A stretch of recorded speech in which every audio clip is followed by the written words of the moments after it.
हाँ जी, welcome back to another episode of Sunday Charcha series. Myself Umar Taskeer. Guys, देखते हैं कि इस हफ्ते आप लोगों ने कौन कौन से क्वेश्चन पूछे हुए हैं। सो नेक्स्ट क्वेश्चन है यहाँ पर, sir in 2026 should be begin our career in SEO specially in e commerce SEO और start with performance marketing, please sir choose my question. देखो, अगर आपको एसईओ में जाना है तो आप जा सकते हैं, बट ध्यान रखिएगा कि कंपनी थोड़ी सी बेटर सेलेक्ट करिएगा, बिकॉज आज के टाइम में जो छोटी एजेंसीज है ना, उनमें एसईओ का काम बिल्कुल भी ठीक नहीं हो रहा है। वो एसओपीज प्रोसेसेस फॉलो नहीं करती हैं, जिससे कि उनके रिजल्ट जो है वो ठीक तरीके से आएंगे नहीं। और ऐसी कंपनी जनरली जो एसईओ एग्जीक्यूटिव्स होते हैं या एसईओ टीम मेंबर्स होते हैं, उनसे ना बहुत ही इरैशनल चीजें एक्सपेक्ट करते हैं, तो उसमें आपको प्रॉब्लम होगी। और बाकी ये फील्ड थोड़ी सी चैलेंजिंग तो हो ही गई, क्योंकि कंपटीशन बहुत ज्यादा बढ़ गया है। तो एसईओ वर्सेस परफॉर्मेंस मार्केटिंग में आपको ज्यादा अपॉर्चुनिटीज देखने को मिल जाएंगी। और अगर आप मेटा परफॉर्मेंस मार्केटिंग करते हैं तो बहुत ज्यादा आपको एक्सपीरियंस की भी जरूरत नहीं होगी। थोड़े से अगर आप क्रिएटिव हैं, नए एड्स वगैरह सोच सकते हैं, तो आप बेहतर उसमें कर सकते हैं। वहीं पर एसईओ में आपको बहुत ज्यादा एक्सपीरियंस की जरूरत होगी, क्योंकि एसईओ ना काफी टेक्निकल वगैरह होता है। तो आप ये सोचे कि आप थोड़ा-सा एसईओ सीखकर सारी चीज़ें करने लगेंगे तो प्रॉब्लम होगी। तो बाकी डिसीजन आपके ऊपर है, मैंने दोनों ही चीज़ें आपको बता दी, आप अपने अकॉर्डिंग सेलेक्ट कर सकते हैं। तो यहाँ पर नेक्स्ट क्वेश्चन है अमन का, ये कह रहे हैं मेरा वेट लॉस का प्रोडक्ट है, मैंने नोटिस किया है जब मैं अगली एड्स रन करता हूँ तो सेल्स काफ़ी आती है, और जब मैं प्रोफेशनल एड्स रन करता हूँ तो सेल्स 90% तक ड्रॉप हो जाती है। डोंट नो व्हाई, तो इसका क्या रीज़न है? जब भी मैं व्हाट्सएप पे कोई भी लीड को लेकर आता हूँ तो कन्वर्ट होती है, पर जब भी वेबसाइट पर लेकर आता हूँ विद प्रॉपर फनल से, तब उसमें कन्वर्ट होने का चांस नहीं होता है। एंड ऑल्सो वेबसाइट भी काफ़ी ऑप्टिमाइज़ है। एंड अगेन वही प्रॉब्लम है कि अगली एड्स ही चलते हैं। बाकी जैसे ही मैं यूजीसी एड्स भी चलाता हूँ तो इसमें कन्वर्ट नहीं होते हैं। तो आप मुझे सजेस्ट करो कि क्या करना चाहिए? जो आपने प्रोडक्ट बताया ना वेट लॉस वाला, या जो हेल्थ रिलेटेड प्रोडक्ट्स होते हैं, इसमें हमने भी देखा है कि अगली एड्स ही चलते हैं या फिर यूजीसी चलते हैं। और जो आपने फनल की बात करी ना, इसमें बहुत लंबी चौड़ी फनल नहीं चलती है। ये सारी फनल्स ना जनरली बी2बी बिजनेसेस में अच्छी चलती है, जहाँ पर सर्विस बेस्ड बिजनेसेस होते हैं, वहां पर ये सारी फनल्स बहुत अच्छे से काम करती है। या तो प्रोडक्ट आपका डायरेक्टली सेल होने के पॉइंट ऑफ व्यू से जो है वो बना हुआ हो कि वेबसाइट के ऊपर जाएंगे और डायरेक्टली जो है वो उसको सेल करा जा सके, तो ऐसे वो प्रोडक्ट्स होते हैं जैसे फैशन से रिलेटेड आपकी कैटेगरी हो गई, शूज वगैरह हो गए, ये सब आराम से जो है वो बिक जाएंगे। बट इस टाइप के जो वेट लॉस वगैरह वाले प्रोडक्ट हैं, ये इतनी आसानी से इस टाइप से नहीं बिकते हैं। तो उनके लिए आपको ऑडियंस से थोड़ी सी जो बात है वो करनी पड़ेगी, और उन्हीं के लिए ये जो आपके इंस्टाग्राम एड्स हो गए या फिर जो डीएम्स वाले एड्स हो गए या व्हाट्सएप वाले एड्स हो गए, वो बेहतर रहते हैं। तो आप इन्हीं को रन करने की कोशिश करें, मैं तो यही कहना चाहूंगा, बिकॉज इन जनरल बहुत सारी डिफरेंट फनल जो है काम नहीं करती। हाँ, जब थोड़ी सी आपकी ब्रांडिंग वगैरह हो जाएगी, जब आपका सोशल मीडिया प्रेजेंस और स्ट्रांग हो जाएगा, अच्छे खासे आपके फॉलोअर्स हो जाएंगे, उस पर्टिकुलर सिनेरियो में अगर आप डायरेक्टली वेबसाइट के ऊपर भी ट्रैफिक लाएंगे तो वहां से कन्वर्जन होने के चांसेस है। तो थोड़ा सा वेट करिए, और शुरुआत में कोशिश यही करिए कि आप इस टाइप से सेल्स लाएं जहां पर आप व्हाट्सएप के थ्रू सेल कर पाएं या फिर डीएम्स वगैरह के थ्रू कर पाएं। नेक्स्ट यहाँ पर नितिन का क्वेश्चन है, उमर सर मैं जीटीएम में टैक्स बना रहा हूँ, लेकिन मेरे सारे फॉर्म्स कॉन्टेक्ट फॉर्म 7 में बने हुए हैं, सभी फॉर्म्स की क्लासेस सेम है, इस वजह से हर फॉर्म फिल करने पर टैग फायर हो जाता है। इसका कोई सोल्यूशन है जिससे मैं हर फॉर्म को अलग अलग ट्रैक कर सकूं? Please suggest a permanent solution. Form ID को यूज करिए ना, फॉर्म आईडी का एक ऑप्शन होता है, कोई भी आप फॉर्म बिल्डर को यूज करेंगे उसके अंदर एक फॉर्म आईडी का ऑप्शन होता है, तो फॉर्म आईडी से आप उसको यूनिकली जो है वो डिफरेंशिएट कर सकते हैं। नेक्स्ट यहाँ पर क्वेश्चन है डिजिटल WUDP का, my name is Wasim sir, मुझे क्लाउड किचन का मेटा एड्स कैंपेन सेटअप करना है। ये जोमेटो से ऑर्डर फुलफिल करते हैं, 2 किलोमीटर का रेडियस है, ट्रैफिक वेबसाइट पर भेजना है ताकि ऑडियंस अपने कंट्रोल में रहे, ठीक है, पर वेबसाइट पर एड टू कार्ट फिर चेकआउट के बाद परचेज में पेमेंट गेटवे ना होकर जोमेटो का लिंक दे दिया है, क्योंकि ऑर्डर जोमेटो से ही डिलीवर होना है। तो क्या फेसबुक एड सेट में कन्वर्जन परचेज सेलेक्ट करने से कैंपेन ऑप्टिमाइजेशन में प्रॉब्लम होगी? बिल्कुल नहीं होगी। देखो, जो आपने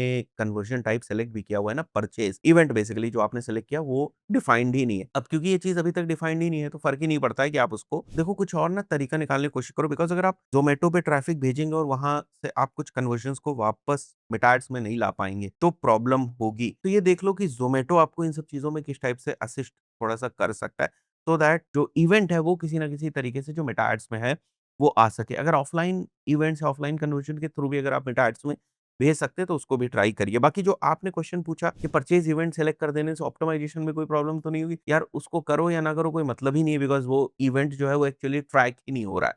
तो जब तक कोई इवेंट ट्रैक नहीं हो रहा है तब तक उस इवेंट को अगर आपने ऑप्टिमाइजेशन के लिए सेलेक्ट भी कर रखा है तब भी उसका कोई मतलब होता नहीं है। क्या मेटा एड्स पर रेडियस किसी जगह मल्टीपल पिन पॉइंट्स करने में रीच या रिजल्ट में हेल्प होती है?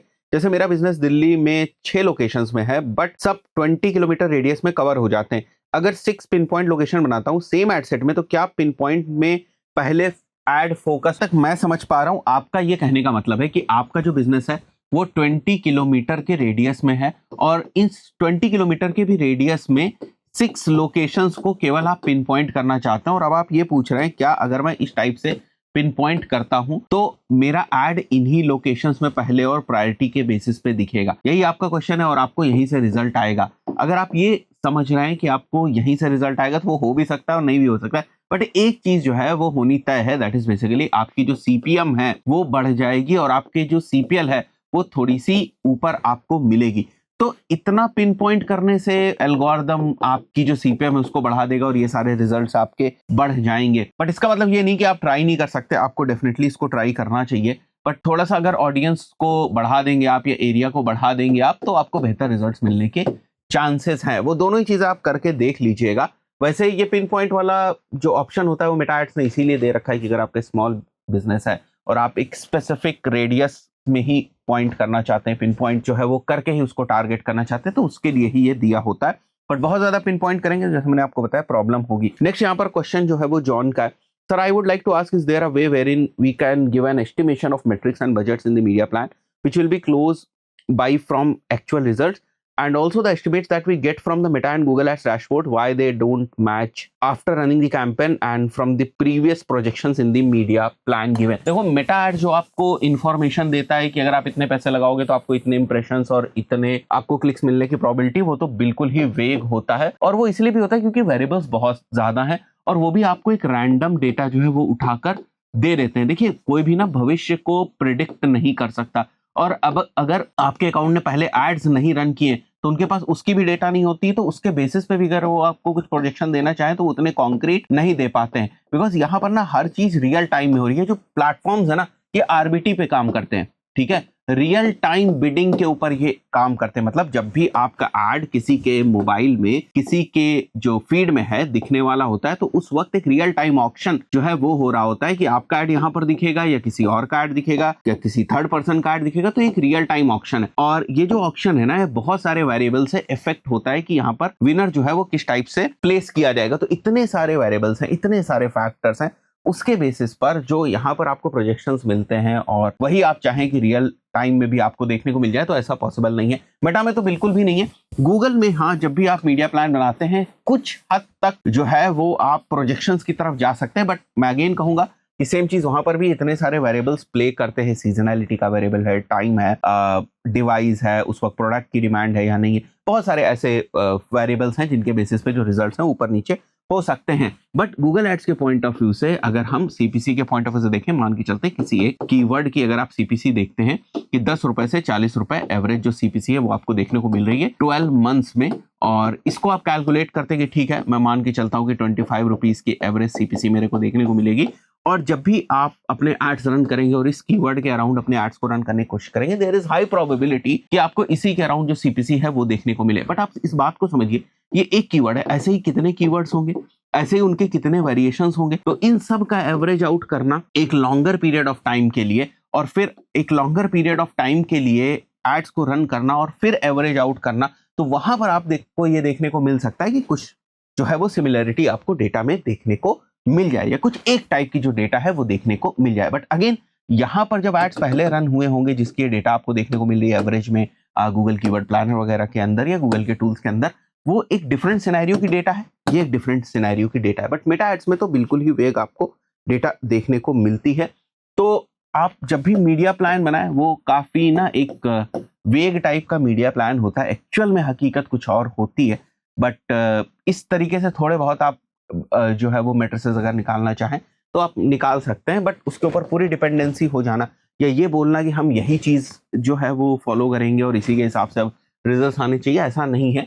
या आप बना जरूर लेते हैं टेंटेटिवली शुरुआत में, बट रियलिटी में चीजें कुछ और ही होती हैं। बादल का क्वेश्चन है, सर मैं 23 इयर्स का हूं और डिजिटल मार्केटिंग का कोर्स किया एंड आई थिंक टाइम बहुत जल्दी से निकल रहा है, क्या मैं कम टाइम में अचीव कर सकता हूं इस फील्ड से? Please reply sir. अरे भाई कम टाइम में क्या अचीव करना चाहते हैं, और अभी आपकी एज 23 इयर्स है, ऐसा क्या ही आपके हाथ से जो है वो मिस हो गया है? बार बार कमेंट करने से, बार बार क्वेश्चंस करने से, देखो मैं पहचानता हूं ना जो लोग बार बार क्वेश्चंस करते हैं, बार बार कमेंट करते हैं, उससे आपकी समस्या का हल नहीं निकलेगा बादल। आपकी जो समस्या का हल है वो इस तरीके से निकलेगा कि आपको काम करना शुरू करना होगा।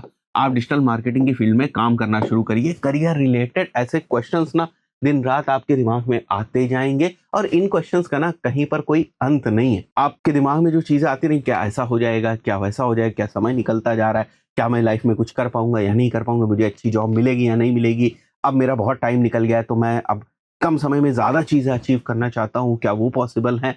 उन सब चीजों से कोई हल नहीं निकलेगा। आप मेरे से पूछो, 10 लोगों से और जाकर पूछो, कुछ नहीं मिलेगा। The only solution is to start working as soon as possible. जितनी जल्दी हो सके काम करना शुरू कर दीजिए। एक और यहाँ पर क्वेश्चन है, sir how to price our digital marketing service. अच्छा, इसके ऊपर एक डिटेल वीडियो या तो आ चुका होगा या तो आने वाला होगा कि डिजिटल मार्केटिंग एजेंसीज या फ्रीलांसर्स किस टाइप से जो है वो अपनी सर्विसेज को प्राइस करते हैं, क्या क्या डिफरेंट मॉडल्स हैं। आप देख लीजिएगा, आपको भी इससे समझ में आ जाएगा कि आपके लिए क्या चीज ठीक हो सकती है।